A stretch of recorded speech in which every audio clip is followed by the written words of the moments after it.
been homes and places in which I am at home. So Cheltenham, I would feel at home in Cheltenham, and I would feel at home in parts of Gloucester, just because I spent a lot of time there over the years. But there are other places I've lived that, barely been back to and don't really think of as home in any way, shape or form. So having lived in Manchester and say High Wycombe, not really been back. If I go back there with work, fine, but I don't feel a kind of kinship with those places at all. Where do I feel home? I suppose here now. As I said to you, I've always worked away, had to travel for work. Nearly all my life I've had to commute a greater or lesser distance. I spent a lot of time doing that. So that makes it quite hard to feel like you've got a home, I think, because you're always, travelling back and forth, and you have a life that is physically separate for most of the day somewhere else. And somewhere else can be quite different. So from here, I used to commute to London, and that's quite a different experience from living here. It's a long journey, so 2.5 hours each way. So that kind of divides you. And I guess what you learn is actually over time, being at home is a state of mind. So home is something you carry within you.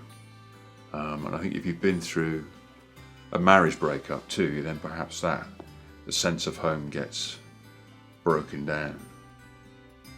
I've always travelled, say to school or wherever, for work. And I've always lived away. So after uni, I was away at university for 3 years, the first person in the family to do that. So kind of being away and living as a more disparate family compared to most of my relatives who lived in the area, I think that's a big difference.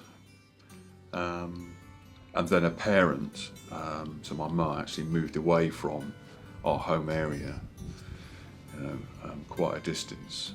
And I think that's different too. So, and that's, her marriage broke up, so that's partly a function of that. But also, I think that's kind of how we do things nowadays. You have to travel for work, you have the option to travel and to live away, so you do, I think. So less contact perhaps than the previous generation with family, immediate family, and old friends. So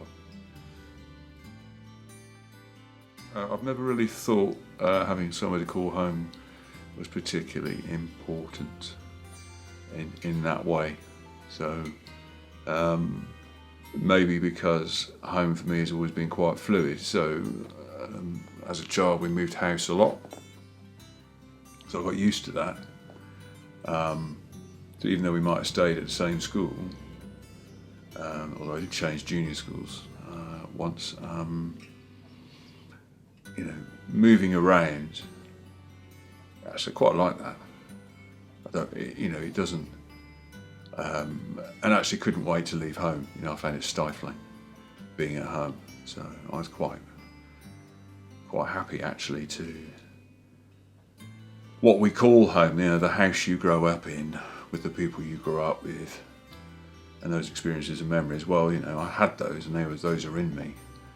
So, the good and the bad, and so no, I don't necessarily think it's important. So when people say, if you've got to stay, you've got to be somewhere to have home, I kind of get that, but at the same time, it's never actually, if I think about it, been that important to me, actually.